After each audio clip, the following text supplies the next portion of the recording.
Grabe guys, alam nyo, gusto ko lang i-share sa inyo to kasi madalas nakikita natin o naririnig natin na mahirap yung buhay dito sa Canada, yung mga lagi nyo napapanood. At totoo naman talaga, ako nga mismo, ilang beses ko na rin yung sinabi, di ba? Yung mga pros and cons dito, hindi siya madali talaga sa umpisa. Maraming sakripisyo, pagod, homesick, at yung mga araw na gusto mo na lang talagang sumuko.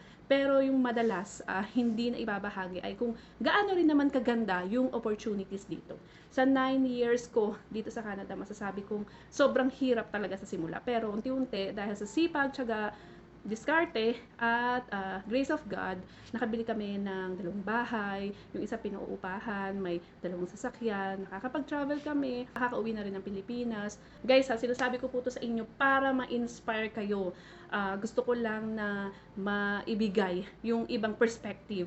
Hindi puro hirap-hirap-hirap sa Canada. May mga magagandang bagay rin na pwedeng mangyari. Siyempre guys, iba-iba po tayo ng experience.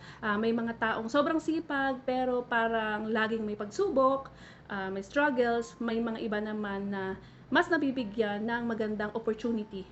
Iba-iba talaga siguro yung takbo ng buhay ng isang tao.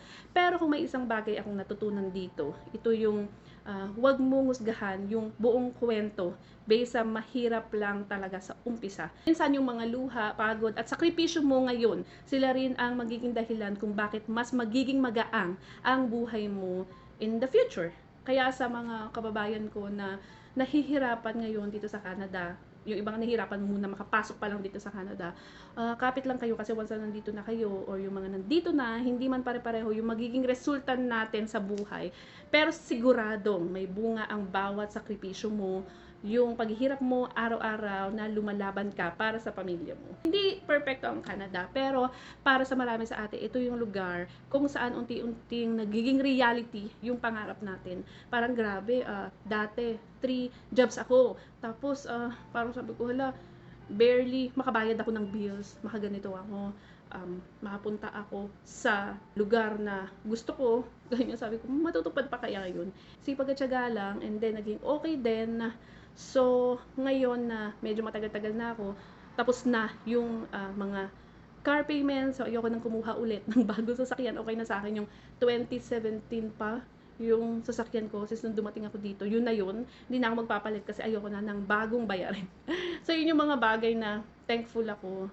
At kapag nabayaran mo na naman yun, medyo makakaluwag ka na. Susunod na bahay, susunod na yung ganito. So makakapag-impok ka, makakapag-invest ka unti-unti. Hindi naman yung parang pagdating mo dito, hayahay na yung buhay mo. Except na siguro kung mayaman ka sa Pinas. Pero, ayun, so far, okay naman. Huwag kayong mawawalan ng pag-asa. Huwag kayong paghinaan ng loob.